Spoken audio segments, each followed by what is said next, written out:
About 2 years ago, I was long-distance dating a guy who was my first love. He loved me too, but unfortunately due to the long distance and his addiction problems, we had to break it off. As most people react when their first love and relationship ends, they enter weeks of depression or denial. I had trouble sleeping for at least a month.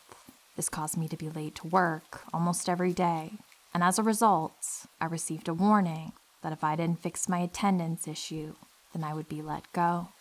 I immediately forced myself to try and occupy my time with my freelance illustration and really attempted to go to bed early. The first couple of days, it was rough, but I kept at it.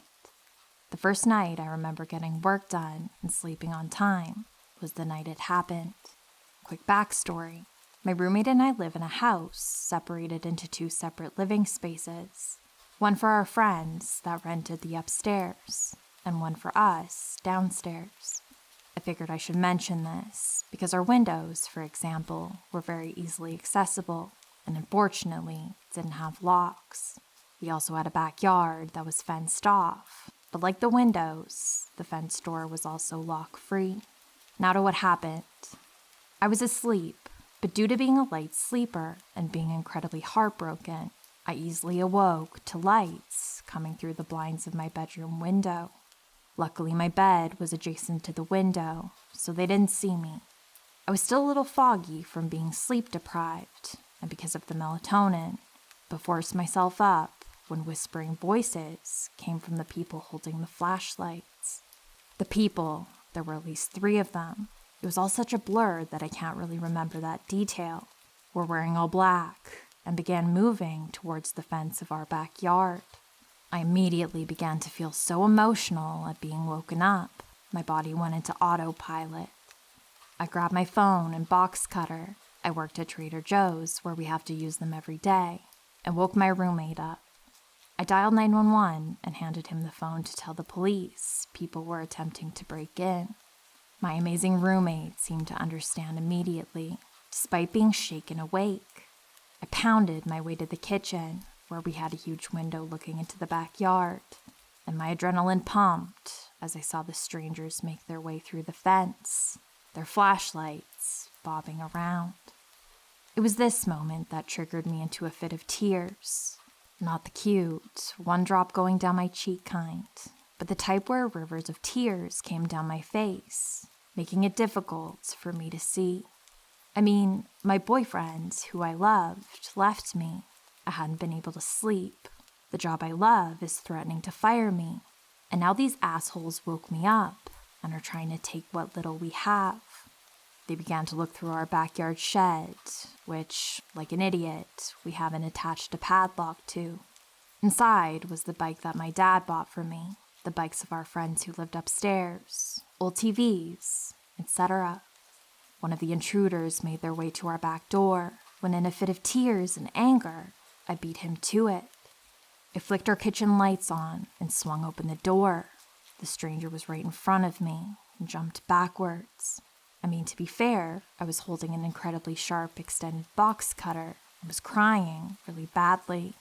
I started yelling at them about being woken up and depressed, and how dare they try to rob someone who's barely keeping it together. I was essentially yelling to no one after a couple of seconds because they booked it as soon as I confronted them. The police came, took our statements, asked for our descriptions, and said they'd look around. They never found anyone, probably because I didn't follow the strangers to see how they got into our place. If so, I could have gotten a license plate or something. It didn't occur to me until afterwards that I should have told them the police were coming, or worry that they might have hurt me, and more importantly, my roommate. Looking back, I feel really bad about risking our lives like that. I don't really know what came over me, but I was holding in so much sadness and anger that these people caused me to let it out. Anyway, that's what happened. I learned a lot since then, like having our landlord install locks for our windows, and seeing a therapist. It may have worked out for me, but to anyone reading this, please don't be as stupid as me, especially if there are other people whose lives are at stake. I I should have waited outside for the police, or yelled at them through the window, but I didn't. So yeah, if the people who tried to break into our home are reading this, I hope we never encounter each other again, and I assume the feeling is mutual.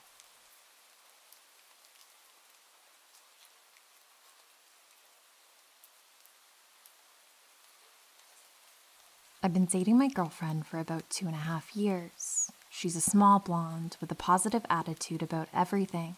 We both go to college, so we only get to see each other so much. Her college is in New Hampshire, and mine is in Massachusetts.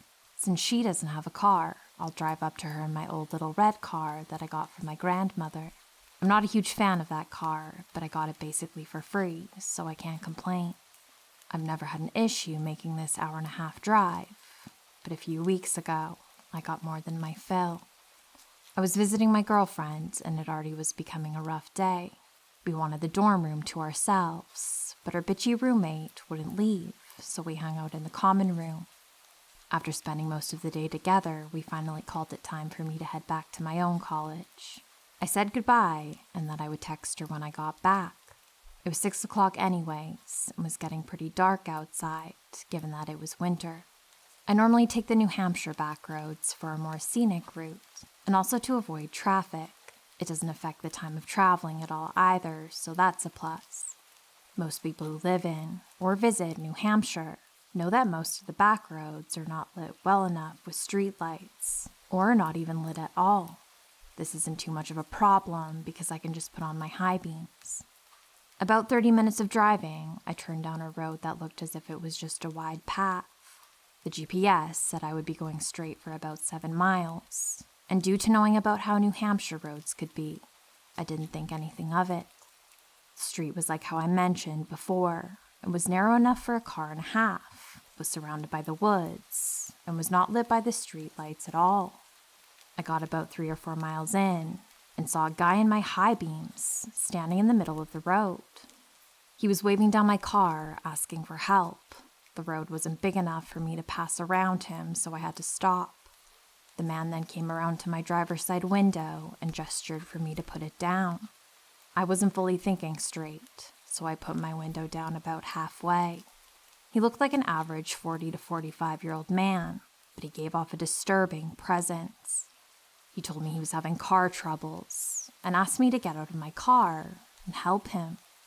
Now, I'm a 19-year-old and have an average build with brown surfer-styled hair. None of my physical qualities hint to me knowing anything about cars. I then told him that I knew nothing about cars, and that if he really needed help, that I could call him a mechanic or a tow truck.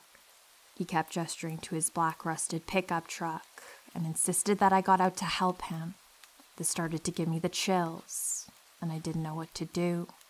That is when I noticed there was someone crouching behind the truck. The man couldn't tell, but I began to internally panic. My fight or flight senses kicked into gear, and I chose to try something risky. I then told the guy that I would pull over on the side of the road up ahead and get out to see what I could help him with. This seemed to work, and the guy began to smile. He backed off of my car, and I stepped as hard as I could on my gas pedal. I sped off and looked in my rearview mirror to see both men run into the middle of the road and just stand there. I kept driving as fast as I could until I got off the road to a nearby gas station, where I stopped to call the police. I told the dispatch my experience and asked if I needed to stick around for questioning. They told me they would send some officers out to check the street, and I was fine to continue on driving. I then called my girlfriend and told her what happened. She was just happy I was safe. I have no idea what those guys' intentions were. I don't know if they were actually having car troubles, or if I was going to get carjacked, or worse. Needless to say, after that night, I will not be driving the back roads alone at night anymore.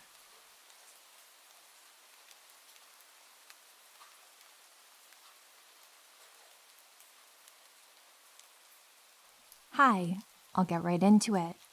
I, 23 female, and my friend 21 female, went to our hostel in Poland and could not get the door open even though we had the code.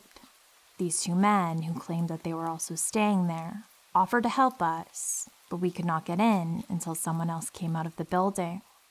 At first, these guys were nice and helped us carry our luggage up the stairs to the hostel. Surprisingly, there was no one at the check-in desk, even though the owner specifically asked that we check in at this time. Because we already knew the room that we were supposed to be in, the two guys helped show us to our room, and we all made pleasant introductions. They were 32 and 33, if I remember correctly, and we let them know our age. They left us to get settled, but we realized at this point that without being able to check in, we didn't have keys to enter the building or even lock our door. Now here's where things get weird. We were already feeling a little bit sketched out by the situation, as it was clear that the hostel was just a converted apartment, but that's what you get for $10 a night, I guess. We then hear a brief knock at the door, and without waiting a reply, these two guys come back into our room to talk, I think. The younger one of the two starts talking to us about going out that night and asking more questions about us, and at this point my friend and I are exchanging looks. He mentions that he thinks I'm the one in charge because my friend looks young, and then proceeded to stroke his hand down her cheek. But wait, it gets better. He then reveals to us that he just did some cocaine and proceeded to offer us some, which we both adamantly declined. At this point, we just wanted him out of the room so that we could have a chance to think, and this man did not want to leave. I finally backed him towards the door, but he wouldn't move his body so I could close it all the way, and kept talking to us, even though I was trying to gently shove him out. I finally got the door to close, and then used my body to hold it shut. At this point, my friend had tried to call the owner multiple times, to no avail, so we decided to book another hostel and leave. We waited until we heard the guys leave, and booked it out of there to our new hostel, and are in the process of getting a refund since we booked and paid the fee online. So, creepy hostel men, let's please, never ever, meet again.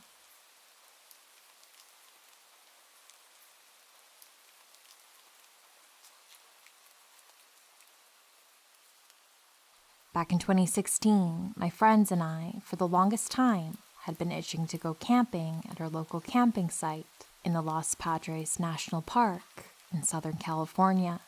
When we found the perfect weekend to go that didn't interfere with any of our work schedules, we set the date. 3 days before the trip, we found out we were going to be hit by the El Nino rainstorm. Us, being the type of dudes that we are, didn't care if we got hit by the storm while camping, so we packed up our cars and made the 45-minute drive to the campsite. The campsite was a family-friendly one, where there were about 100 camping lots that circled around the clearing in the forest. We found the perfect spot that was underneath huge, thick trees that would help block out as much rain as possible, and it helped that the restrooms were only 30 yards away. As soon as we got to our spot, we took advantage of the afternoon sky being cleared for the moment, and we rushed to set up our spot. The layout that we did was that we pitched our tents close by, where our tent doors were only 6 feet apart. The reason why we did this is because in order to combat the rain, I brought a 30-foot by 30-foot thick blue canopy tarp that I threw over to cover us from the rain above and from the rain that would be running through the ground.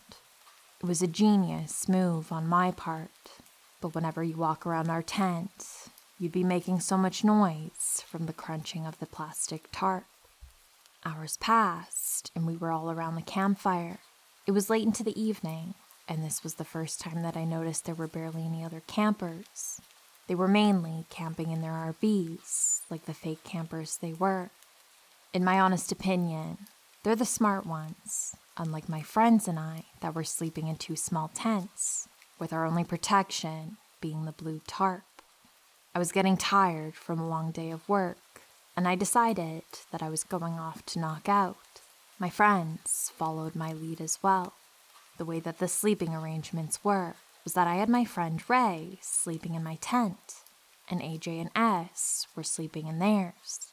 Before I called it a night, I whispered to Ray and told him, I'm going to prank S and AJ, but I'm not going to say anything.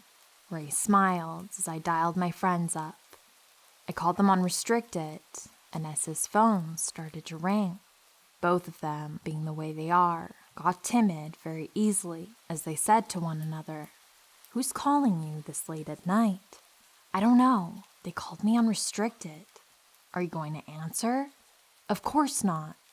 Ray and I were holding in our laughter as they ignored our call. I decided to do it one more time. Once their phone started to ring, they started to freak out once again and said, Who is it this time? Same person, I think. I'm going to answer. As they did answer, S said in a very shaky tone, Hello? Ray and I had to hold in our laughter as we kept as quiet as possible, not wanting to make any noise that would give off that it was us. I held the phone close to my mouth as I began to breathe heavily in a murderous way. I ended the call, and just hearing them freak out the way they did was making my night even funner. Me being the idiot that I am, called them one more time, and this time S picked up the phone immediately and said, in a tough voice, Look, whoever this is better stop. I'm about to call the cops if you keep on calling.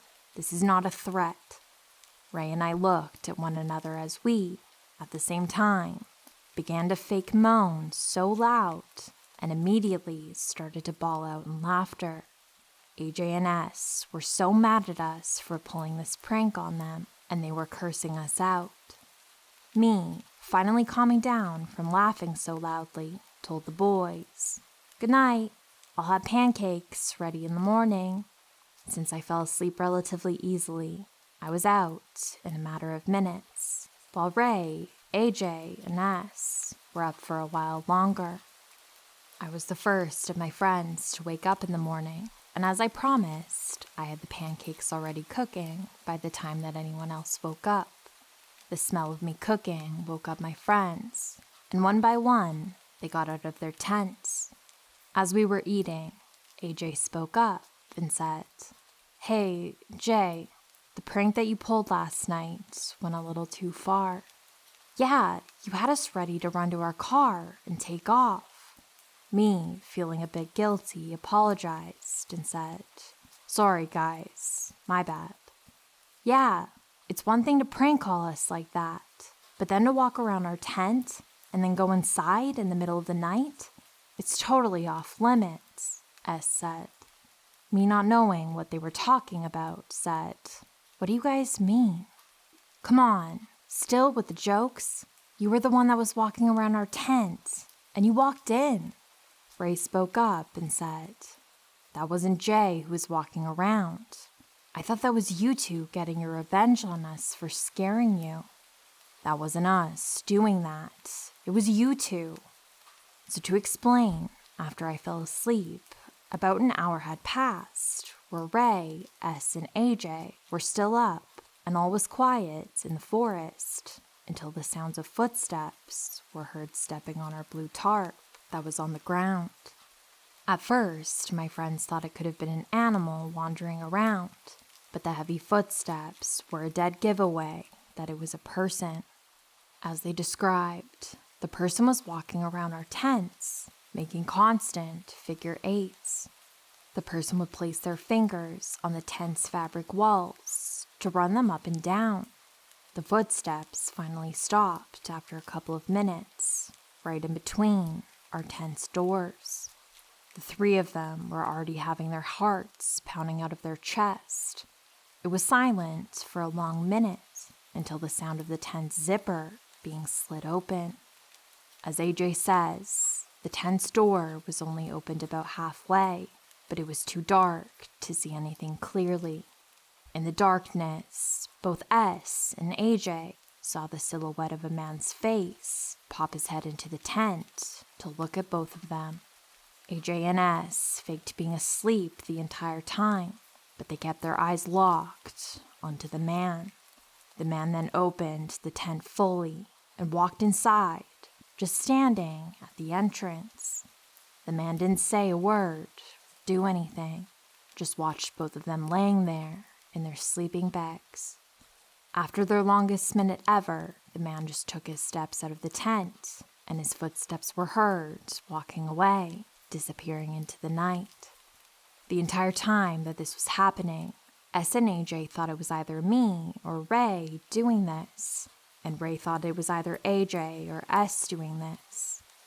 Back to us arguing back and forth at the breakfast table, we were interrupted by a man walking to our campsite, and he said, "Good morning, boys.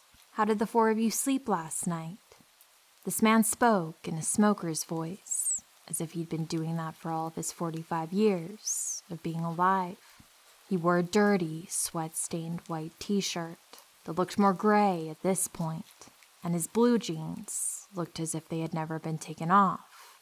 He smelled like liquor, not a good sign at 8 in the morning, and his words were just mumbling around. We didn't say a word to this guy, as he then asked if we had any cigarettes to spare him. I said that we didn't smoke, and he said, "Oh, well, if you boys want to visit me in my RV, just stop by any time." The man continued to walk away towards the restrooms, and as he was done using it, he walked back to our campsite.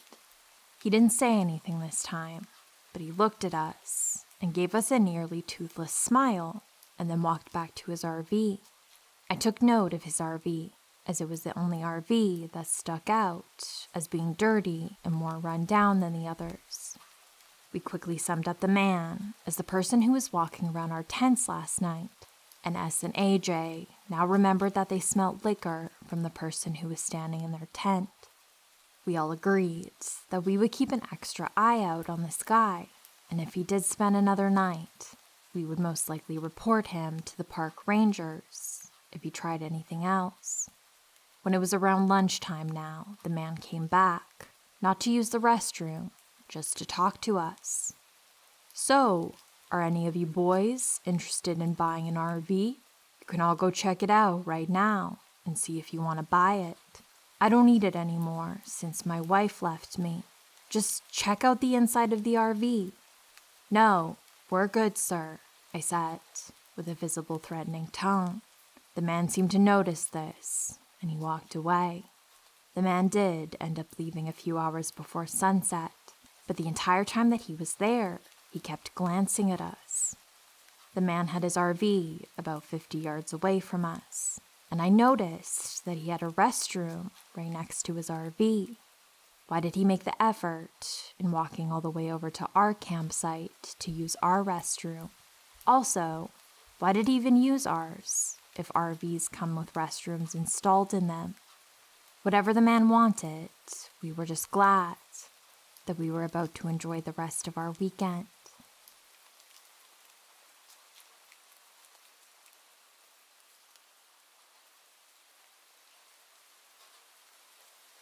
About 5 years ago, my wife and I went on a weekend camping trip with two of our closest friends, another married couple. The campsite is just outside of Yosemite and is absolutely beautiful. The beauty of it and creepiness of it is that you have to take a dirt road for about an hour and a half off the main road to get to it. It's extremely secluded, but never felt threatening. It's a really popular campsite, so there are always people around, especially in the summer when this occurred. The first day was awesome. I don't remember exactly what we did, but I remember having a great time. The campsites are all fairly close together and usually separated by various shrubs, etc. I remember we were all pretty pumped about the site we got, as there were no neighbors on one side, just forest, and no one occupying the site closest to us. This is uncommon, as these campgrounds stay fully booked throughout the summer. Day 2 started normally. We had breakfast, and then headed to the lake for a couple of hours.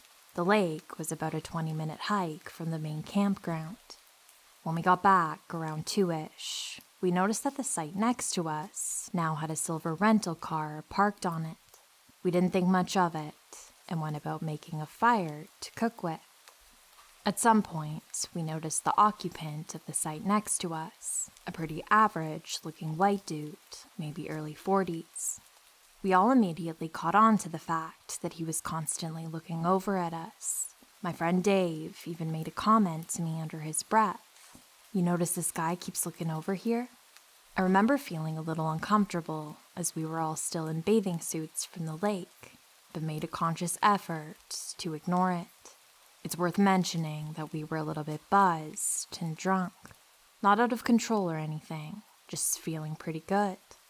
Throughout the afternoon and into the evening, we continued to notice the guy constantly looking over at us. In hindsight, Dave or I should have called him out. This story doesn't make us look great, but whatever. I had been stressed at work prior to this trip and really didn't want to let some creepy dude throw off my relaxed vibe. Stupid, I know. The alcohol, coupled with the fact that we honestly kind of felt bad for him, led us not to confront him. Yes, it was very creepy, but I told myself he was just an awkward, lonely dude. Aside from the staring, there were a couple of mildly weird incidents that occurred leading up to the very weird stuff. The first was that at some point, he left his site to go do whatever. While he was gone, a girl, probably in her mid-20s, our age, walked by and snapped a picture of his license plate. I remember asking her if she needed anything, and she smiled awkwardly and kept walking. Dave and I both thought this was odd, but we were preoccupied with beer. Later into the evening, around 7-ish, the camp host was doing her rounds, checking people in. She checked us in and moved on to him.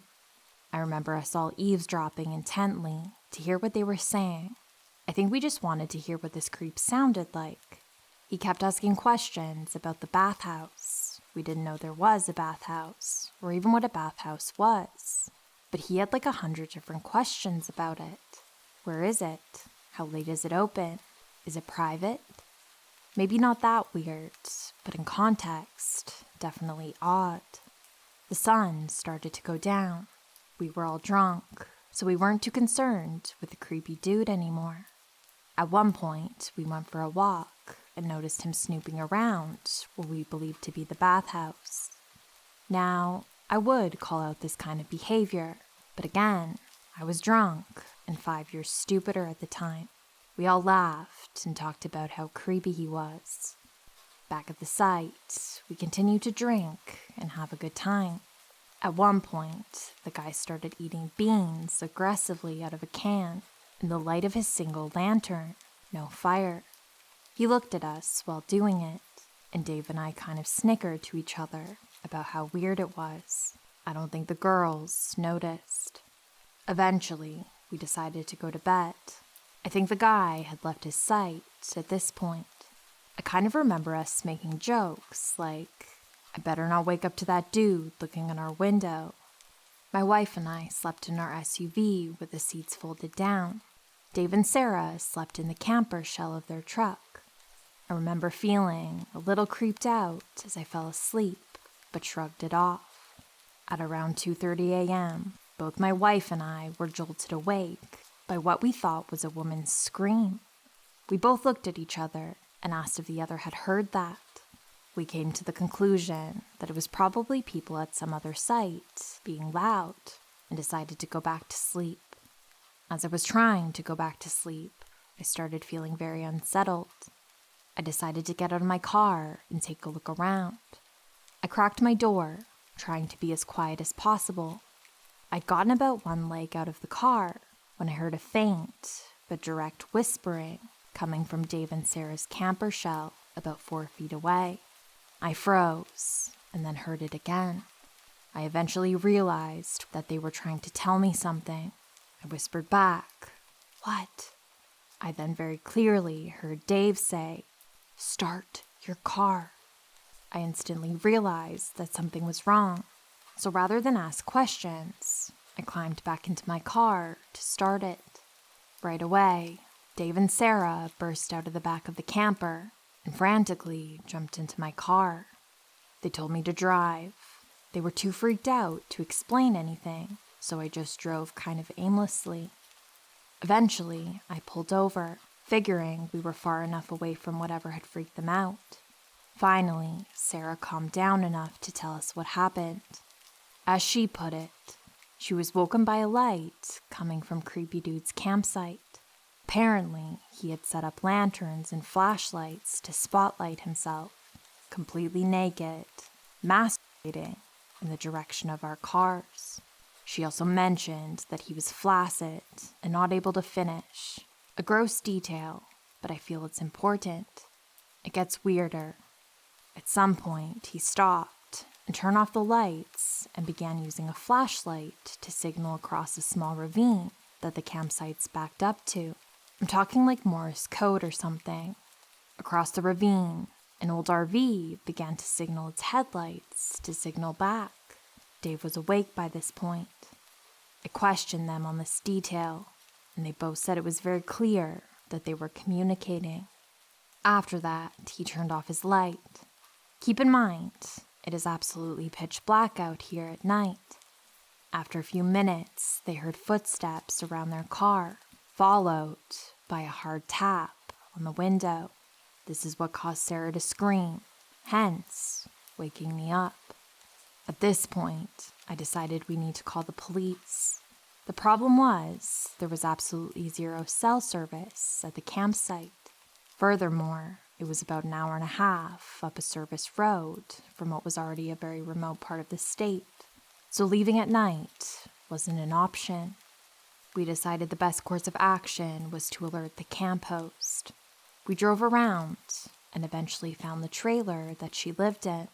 She was understandably confused to be woken up at 3:30 in the morning, but was responsive. She mentioned that the guy was really weird when she checked him in and called the police on her satellite phone. Apparently, there was a massive wildfire burning that weekend, and the police said they wouldn't be able to send anyone out until sunrise. The camp host said there wasn't really anything she could do beyond calling the police. Basically, we were stuck in our car in the pitch blackness, while some crazy, masturbating dude was out and about, not to mention whoever was in that RV. One more really weird thing happened. At around 4 a.m., we're all sitting in my car when a man in a hood walked right up to the window. The second I noticed him, I turned on my engine and headlights. He ran off into the trees. We all sat in my car until sunrise. Once it was light out, we went back to the site to pack our things. His car was still there, with blankets hung on all of the windows. The whole thing just felt gross, and we wanted to get the hell out of there, so we quickly packed up and left. A couple hours after we left, I got a call from the police. They said they went out to the campsite and questioned the guy. He said he was simply showering. The cop told me there was nothing he could do. It was our word against his. He also questioned the people in the RV. They said they didn't know what he was talking about, but mentioned that, and I quote, "A very rude camper screamed in the middle of the night." The whole experience with the police was frustrating. I tried following up. I even tried getting help from a family member who's a sheriff, but even he said there wasn't anything they could do unless that particular police chief really wanted to investigate this guy. So that's the story. I learned a lesson about being polite when someone is making you uncomfortable. Nowadays, I'm much more aggressive with creepy people. I also know it's easy to hear this story and wonder why Dave or myself didn't just confront the guy, especially when he's literally masturbating at the car you're sleeping in. I don't know. I wish we would have shown more courage, but honestly, it was really scary in the moment. I'm okay with admitting that. Now I think it's kind of funny just how stupid we were and how bizarre the whole situation was. I also feel fortunate that no one was hurt. Clearly, we were dealing with a very fucked up individual who had accomplices. I can only imagine what their end goal was and what they would have been capable of doing. I also think they had done shit like this before. I just really wish the police could have done something.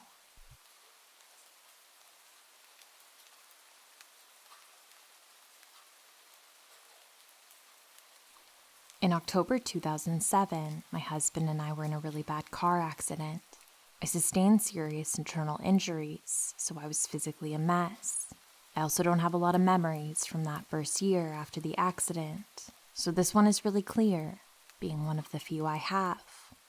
Because we pretty much lost everything financially due to the accident, my husband took a job in Kuwait, while I moved to OKC to be near my doctors.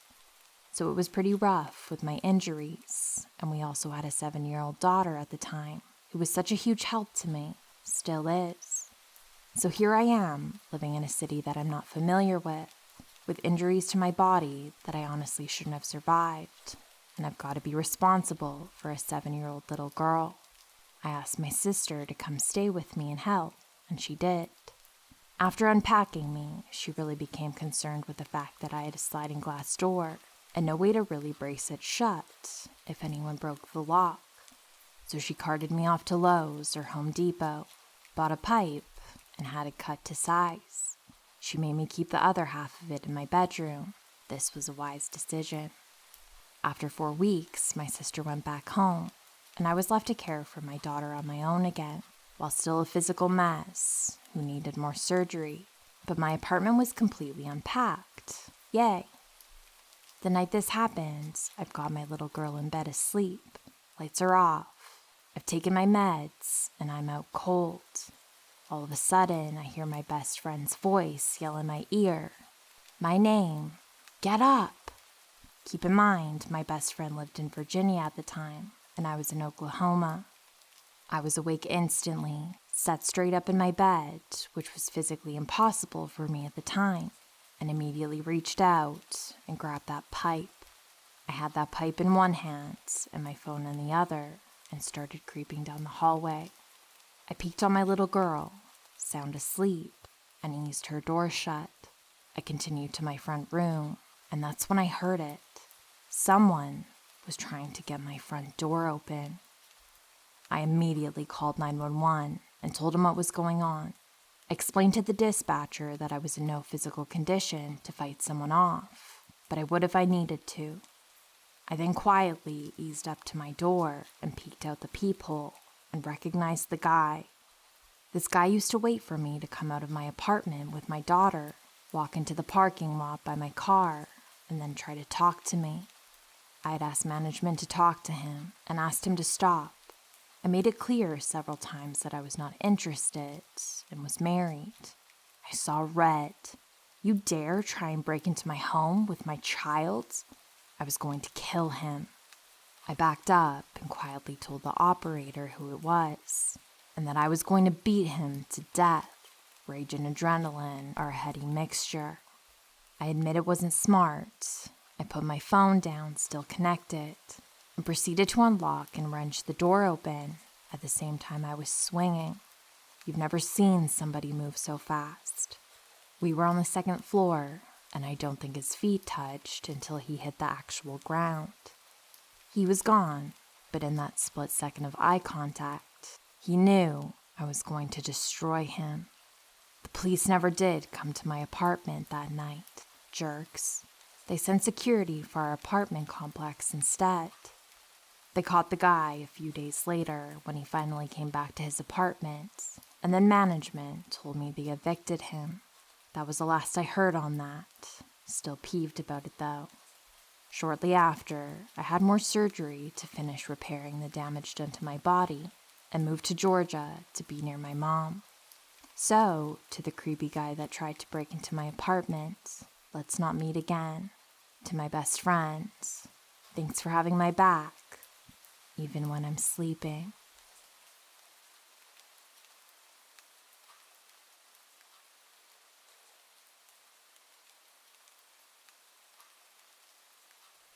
This is something I've never really told anyone about, but I've been thinking about it a lot lately, so here it is. A few years back, 2015 to 2016, when I was 18 to 19, I used to work at this little cafe inside of a car parts factory. It was basically a full-out compact restaurant kitchen and lunchroom for the workers to eat there. Well, this one day, I get a call from my best friend coworker. She's all kinds of upset. because of this creepy new temp worker that made her feel severely uncomfortable by asking her a bunch of personal questions, like what she drove, where she lived, if she was single, had any kids, when she got off work, etc. She didn't want to walk out to her car alone. Mind you, she was my age too, 18 and 19, and this dude was mid to late 30s, if not already in his early 40s. And we're in Flint, Michigan, so we weren't about to take any chances.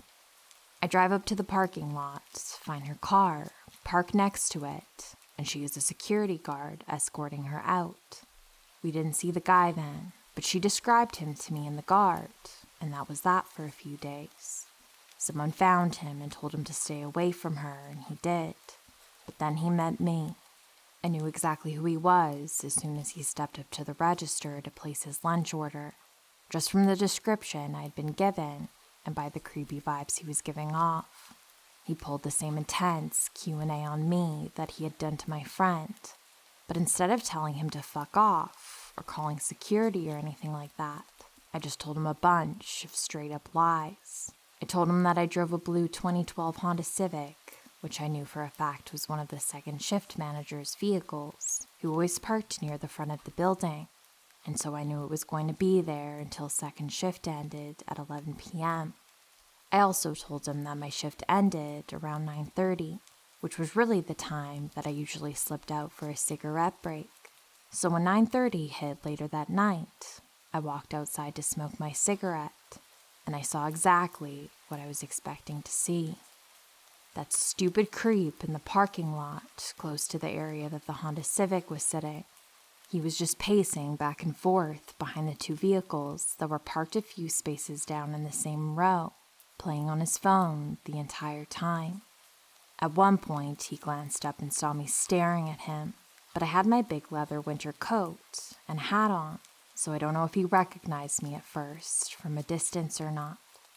I finished my smoke and went back inside and explained the entire situation to the security guards, one of which was the original guard that had escorted my friend out to her car a couple days before, and they were dying laughing at the fact that I had pulled one over on the prick, and it actually caught him being shady. I'm not sure what exactly they did about it, because I went back to work after that, but I do know that they immediately went out and confronted him in the parking lot, and that the guy was fired that same week. To this day, I still don't know what his intentions were, but it doesn't take a genius to figure out that it couldn't have been anything good. So ultimately, the moral of the story is, always have your friends' backs, and trust your instincts, because if you don't, you could end up cornered in a parking lot, and possibly attacked or abducted by some creepy guy who asked one too many questions. Edit, since I didn't include it originally. After my friend were informed that the guy was fired, we were told his full name, and my friend paid to run a background check on him, and it came back with a violent criminal history of domestic abuse, assault, and battery with a weapon, jail time served for violating a PBO and parole, and some other things, hoping this clarifies the fact that we weren't just picking up creepy vibes.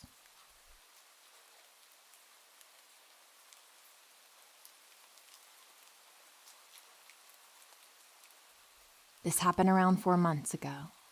I debated over whether or not I should even post it, considering for a time I wasn't sure if I was being paranoid, considering I watch a lot of true crime. Looking back now, it creeps me out to think what could have happened if I hadn't acted how I did. Yeah, sure, I could still be paranoid, but something in my gut says I'm not. I get to my back gate from a small path at the start of the creek, just off a main road. You can go the longer way around to get to my front door, but usually I just take the back gate because it's quicker. The creek is on the left side of the path, surrounded by trees. The local council has a problem with how many bats live there. The right side of the path is the backs of houses. Some have gates like mine. If you follow the main road for a bit, there's an underpass that's always covered in graffiti. It always gets painted over, only for more graffiti to appear, and the cycle continues. I was hanging out with a friend, We went on a bike ride and had a picnic before school would start back up again. It had gotten pretty dark by the time I was heading back. I went through the underpass, which in itself is a sketchy thing to do at night, especially considering I'm a 16-year-old 5'4" female. I got onto the main road and started riding in the bicycle lane and noticed all the bats in the sky. It was rather pretty, actually. I also noticed 2 cars by the curb on the other side of the road with their lights on. One of the cars was black and had tinted windows, and another was a bigger 4WD car, also black with tinted windows that had a mattress tied to the roof. I just assumed somebody was having a party or whatever and kept biking.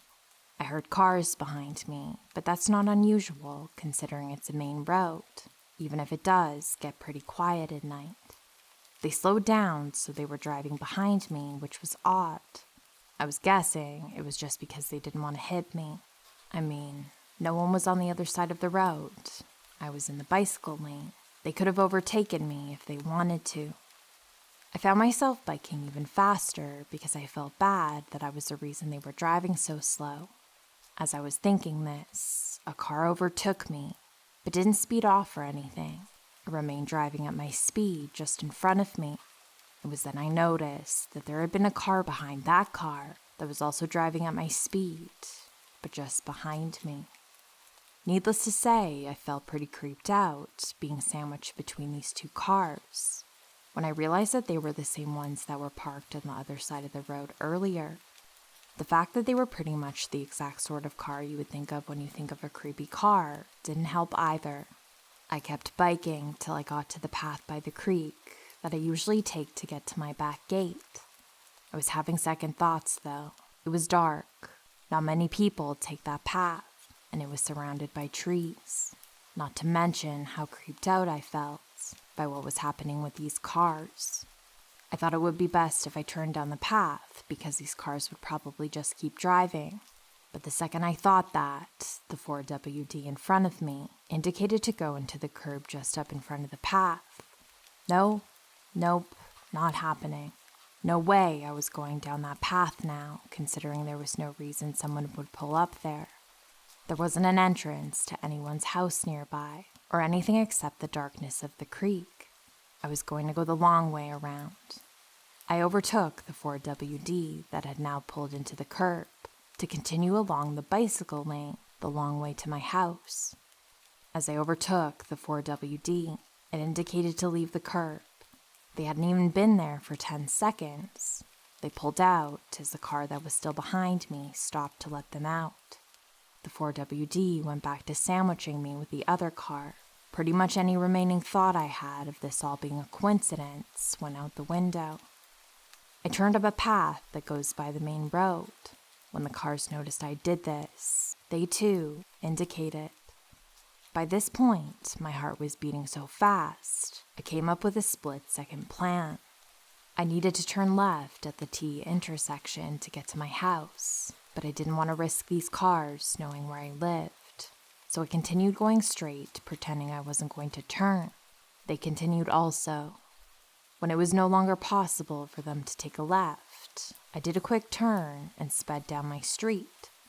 I heard both the cars speed off as well, and I don't think I've ever biked faster in my life. I flung open my front gates, and as I closed it behind me and my bike, I heard speeding cars approach my street from the left. I panicked and ducked down, peering through the gap in my fence. I had a sinking feeling I knew what cars would come past. Sure enough, the black 4WD, another black car, sped past. So, to whoever was driving those cars late that night, whatever it was you wanted, let's never meet again.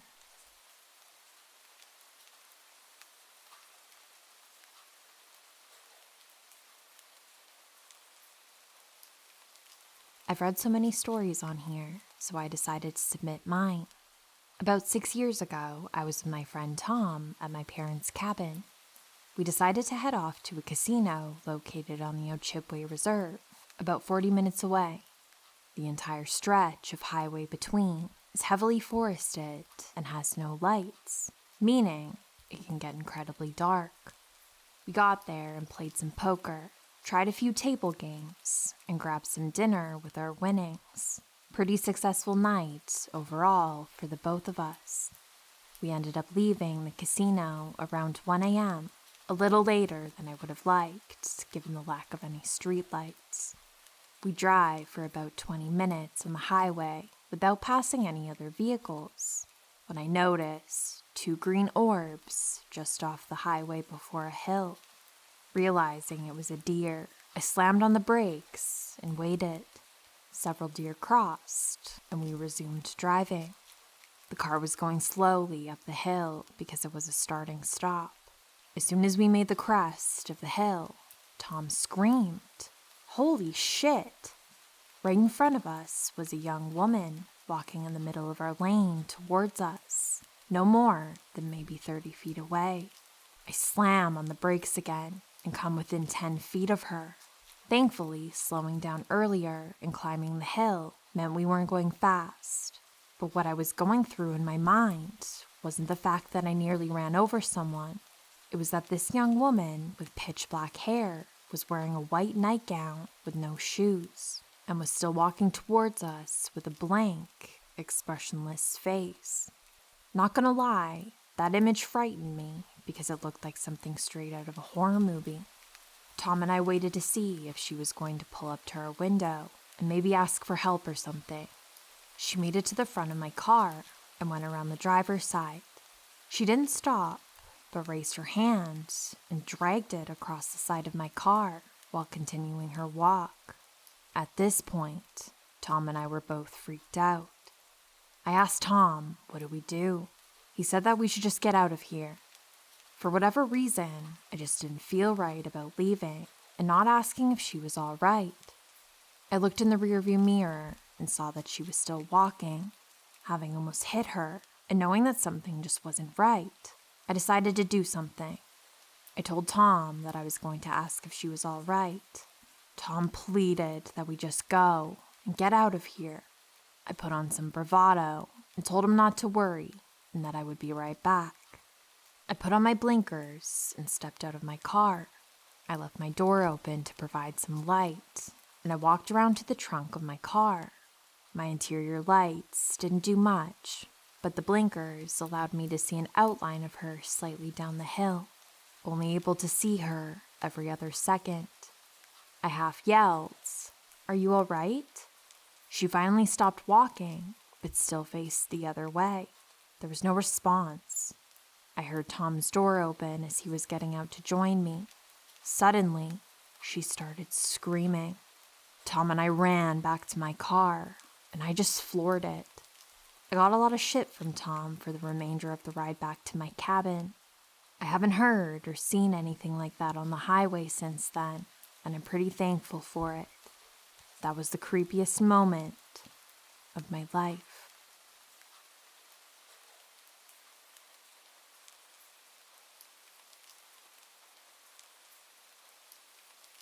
My friend from a few years ago invited us to his house for a party. We all piled into my brother's truck SUV thing and ran some errands before heading over. One of our friends, Chris, invited his childhood friend Lucas to the party without informing the one who invited us. Our host did not like Lucas at all, but Chris had little to no awareness of anything and decided to bring him along. While we're running errands, Lucas rambles on about how he needs to get laid and that maybe this girl Tina will put out. Tina and Chris previously had crushes on each other, but it never went anywhere. So we get to our friend's house. Chris's girlfriend at the time is there. She had broken up with him a while before, but because she had heard that Chris was interested in Tina, she decided to take him back. She was a terrible, vindictive, manipulative, violent, abusive piece of shit. She had actually sliced up Chris's arm really bad once because she was angry. Anyway, her and Lucas were super close. Suspiciously close, if you ask me. And they both kept glaring at Tina, whispering to each other. I had even seen Lucas seemingly kissing the back of Chris's girlfriend's neck. but I honestly wanted no parts in any of that. Those two genuinely scared me. The end of the night is coming. Lucas had already done a lot to piss off the host of the party, almost spilling his drink on their very expensive pool table, and just generally being a pompous douche, but wasn't kicked out. Then to add more to it, he began following Tina around very closely and being really creepy towards her. Take note, Lucas was 19 at the time, and Tina was 14. By the way, I don't condone Chris for trying to date her, as he was also 19. So pretty much everyone at the party sees what he's doing. They see Tina repeatedly tell him to leave her alone. They watch as she attempts to escape him, but no one did a damn thing about it. I looked at my brother, who was the oldest one there, and he was pretty much acting like nothing was happening. I looked around. Nobody gave a shit. I said out loud, "You're really gonna make me do it? Fine." Lucas is twice my height, slightly muscular, mentally unstable. He's schizophrenic, but that's not what worried me. It was a sense of being better than everyone else, and quick temper, and apparently he's into sexually harassing underage girls. I walked by Tina, who was running from him, crying, and shoved Lucas on the chest to keep him back. I was firmly scolding him, telling him to fuck off, and that he can't mess with other people for his own entertainment. He scoffed, looked at me like I was less than him, and said, "Actually, I can." No, he can't, but I gathered that he has no understanding of compassion, so I played on what he could understand. I told him that he wasn't invited, that the host doesn't like him, but he still allowed him to stay and have fun with friends, that by disrespecting his guest, he's disrespecting him and his home. Lucas agreed and said he'd stop. Then Chris returned from wherever he was, got the scoop about what happened, and proceeded to chew out his friend inside the house. I walked over to Tina to make sure she was all right, and wouldn't you know that Chris's girlfriend was faking her concern so hard it made me physically sick. I knew that she had egged Lucas on. She didn't give a shit about Tina. And then on top of that, everyone comforting Tina had just sat and watched her get harassed by that asshole. Needless to say, I was pissed off that I was the only one to intervene in a group consisting of more than 15 people. If Chris had been there, he would have stopped it, but it wouldn't have happened if he was around. After that, I told a few friends there that just because Lucas has schizophrenia doesn't mean they should fear him. It also doesn't excuse him for being a shitty person, as I had heard many people who knew him say that it isn't his fault, since he's mentally ill. I made it very clear to my close friends that they should never tolerate or excuse things like that, just because someone has a mental disorder. Lucas knew what he was doing, and he knew that no one would step in. I don't even know what would have happened if I hadn't been there. How long would it have taken for someone to help her? Lucas left the party after Chris was done yelling at him, and Tina was walked home by the host of the party to make sure the creep wasn't hanging around. Before we all left, after Tina calmed down, I was informed that Lucas tried to get her to agree to have sex with him, and she said no, which he responded to with great disdain. I'm no longer friends with anyone in this story, except for one of the guys there who genuinely had no idea something was going on. He's often very oblivious to things around him. Those people were all drama addicts and just generally toxic to be around. So I say, good riddance.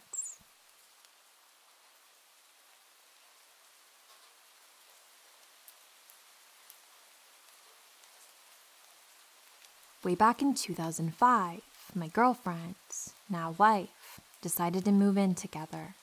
Our meager salaries allowed us to rent a little one-bedroom in a gentrifying inner-city Victorian neighborhood. It certainly wasn't the safest community, and the apartment wasn't anything special, but we loved the location. Right outside our doorstep was a gorgeous historical park. We adopted a dog, and would take her for long walks along the stone pathways and trails. The park boasted a large zoo, a public pool, athletic fields, a small lake, and a large gazebo that doubled as a bandstand in the summer. On our first Valentine's Day, I found myself pretty strapped for cash. We decided to celebrate on the cheap by having a romantic picnic at the park's gazebo. I picked up some bread, cheese, fruit, prosciutto, and a bottle of cheap wine on my way home. We packed everything in our basket and walked into the park just as the sun was setting.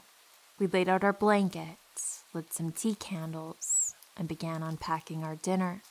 I was just about to open the wine when I noticed a dark figure lurking beneath a lamppost about 50 yards away, silhouetted by the light. He stood perfectly still, facing us. I couldn't see his face, but I could make out an orange knit cap and a heavy coat. He stood there facing us for about a minute, turned, and walked away. It was a little unnerving, but not anything that was going to ruin our picnic. Valentine's Day makes folks sentimental. Maybe he was just looking fondly at a young couple in love.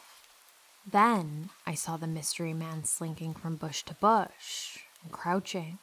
This was odd because it's not like he was making much of an effort to hide himself.